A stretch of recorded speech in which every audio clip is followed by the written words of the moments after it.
me here right now, I have a face that is also not a stranger to your screens. Please introduce yourself now. Hi guys, your girl Munaka, your favorite influencer, podcaster and presenter. Can you please tell us about your outfit? Let's start there. Guys, I'm just wearing Sheen. Sheen.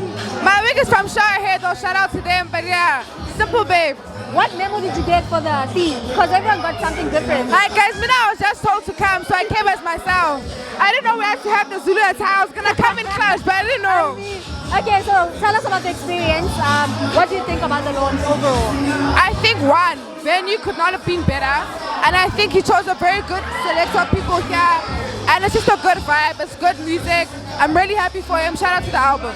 And which collaboration on the album is your favorite? Definitely the song with Nkosazana. Oh, okay. Anything with her is gold. Period. And Java. Anything with him. But also, I won't lie, the song with Trill and Doz. No, goes up. You kind of ate it up, just a little bit. Nothing crazy. Shout out. Can you please just say shout out Nice Entertainment? Shout out to Nice Entertainment. Shout out to Nice Entertainment. This girl, superstar. Don't leave her. Give her a man. She deserves a mo. Give her $1 million.